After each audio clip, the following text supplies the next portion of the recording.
Hey everybody, it's your host Carl and welcome to Empower Multimedia, where we talk about how to maximize your time in college, as well as we teach young adults about different aspects of entrepreneurship. So maybe one day they can be their own boss.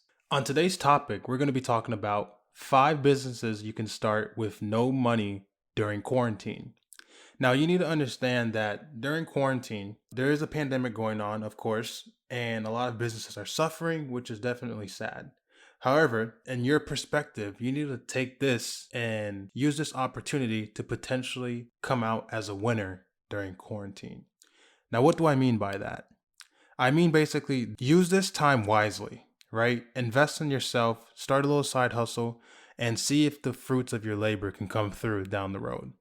So, if that being said, we're going to talk about the 5 businesses you can start with no money. Business number 1, consulting. Consulting, quite frankly, might be one of the best side hustles you can start. You can consult in almost anything, whether it's marketing, SEO, sales, business management, technology, YouTube, anything you could think of, even mental health. But there is a hurdle in consulting, right? So the hurdle is showing legitimacy and proving that you're an expert at what you're saying, because that's the only way you can get clients. Once you're able to start branding yourself, and above, you're going to see a video of me connecting to one of our branding videos on how to build a brand. But once you start branding yourself, basically the business of consulting is you'll be able to book appointments either virtually or in person. Now, during quarantine, it's most likely going to be virtual, and you can get paid to basically help people or help companies out with their needs, right? You use a scheduler to book appointments, whether it's through Calendly or Acuity Scheduling. I'll put the links of those below. And people can book a call with you on your calendar. And you can get paid through things like PayPal, for example, or if you want to use Venmo, whatever you set it up with. That's a great way to start creating your consulting company. Show some legitimacy and then outreach to clients. Now, what are the pros and cons? The pros are you make up your pricing strategy. Another pro is you don't really need a following to start this consulting company. Now, some of the cons, or I should say a con of consulting, is basically what I mentioned prior, is you have to show credibility. If you can't, then this is not going to work for you. So you need to show people that you know what you're talking about. To sum up the consulting business, you get paid by booking appointments with clients, and they pay you for your expertise. Now, you can also upsell them if you actually want to do services for them in the past, because typically that's the pro of consulting, is even though you consult people at times, they're still not going to be able to do the job as well as you, and you are able to upsell them and sell them your services. Let's get to the second business, affiliate marketing. Affiliate marketing is literally everywhere. To understand affiliate marketing, we can use an example.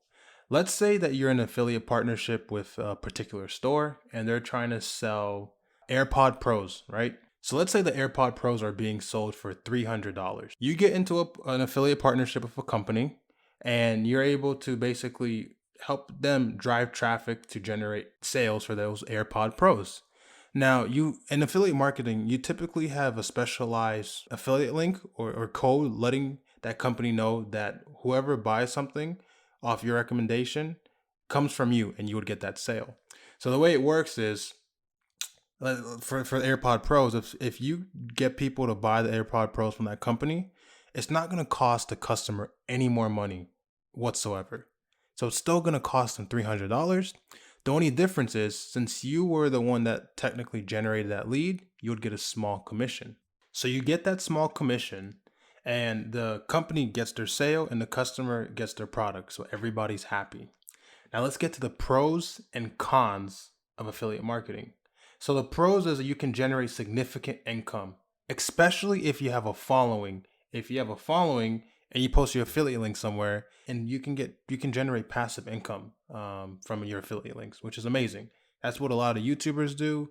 Another benefit, like I mentioned before, is it is tracked. Now, some of the cons are for affiliate marketing. The only real way it would work is if you have a strong audience. And I don't necessarily mean a large audience. You can have 300,000 followers or subscribers and make less money than someone that has 10,000 because their audience is stronger. But you do need an audience in order to generate some income from affiliate marketing. Another con I would say is that it relies on a platform. in order to generate some income. So like you have to post your link somewhere. Venture number 3, influencer marketing. So influencer marketing is one of the most popular ways of marketing. It's basically finding either micro or macro influencers, micro having around 1,000 to 50,000 size of an audience, and macro influencers having 50,000 or more size of an audience. And basically, brands, whether it's single brands or large corporations, they find these influencers to talk about their products or services. Now, in terms of influencer marketing, here are the pros and cons. So the pros are the platforms are very prominent. There's millions upon millions of people on there: Instagram, Twitter, TikTok, YouTube. The potential for going viral, as well as you don't need a lot of followers to get started with this, but you still have to build a following per se. And it doesn't cost you any money. Now, some of the cons are that it is one, a little bit difficult to get started in reaching out to brands. And sometimes brands can be difficult to work with and may want you to go above and beyond in terms of like faking reviews at times, which you should never want to do, because that can definitely harm your reputation and can make you lose some of your following. But in totality, influencer marketing is definitely a great way to generate some income. Now let's get to part 4, freelancing. So freelancing is basically working for different companies at different times rather than being permanently employed. Now you can freelance a lot of different things, whether it's photography, digital design, logos, anything you could really think of. And freelancing is a great way to have some independence and generate some income for you, especially if it's a side hustle. Now, some of the biggest platforms that you can start your freelancing career are things like Fiverr, which I'll have the link below in the description, Upwork, and some others, right? Now, on these freelance platforms, you can create a profile and then show what you can do. And then you can either outreach to some people at times, depending on the platform, or people can come to you and you can kind of like base your prices to be competitive, or you can kind of base your prices to see like, hey, like this is high quality, it's going to cost a little bit more. Now, some of the pros of freelancing are, first, it's a great way to generate some income. Second, you can actually do it on your own time frame.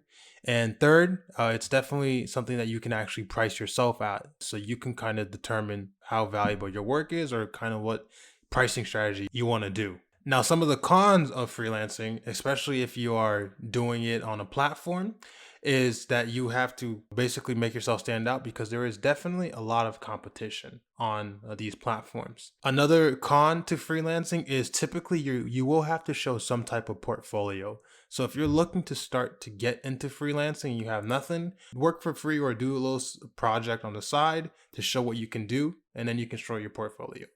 But all in all, freelancing is definitely a great way that you can start generating some income and potentially make it a full-time income for yourself. Now, business venture number 5, and that is social media marketing. Now, you can create a social media agency to sell social media marketing services. You're able to offer services to help other companies or individual brands on social media. These services can be branding, they could be sales related, or they can just be consultation. Now, the great thing about the social media agency is you should be able to generate clients without having to spend any money, as long as you can prove to them that you either have the skill sets or able to do some of the work that's at hand. So let's get to the pros and cons. So the pros are you can literally price yourself as high or as low as you want. Obviously, you want to make a profit on things. In this generation, a lot of people still don't really understand the value of social media. And what I mean by that is they understand that it's powerful, but they don't understand how powerful it is, which means that they don't really understand how to price it. So you can price yourself the way you want to. Now, the second thing that you're able to do is you can actually even outsource a lot of this. So you're not really doing any work. You just have to, you're kind of becoming now a salesman for your company. So it's definitely a scalable venture idea, right? And you're also able to offer several different services if you choose to. Now, some of the cons, however, are especially if you outsource, it's going to be difficult to find quality workers that are affordable for you. Another con is if you're not doing a good job right away, even though it does take time to run social campaigns, typically some customers may be quick to just cut the deal and then stop working with you. So you're going to have to do your best to really sell them on the idea so they can be with you a long time.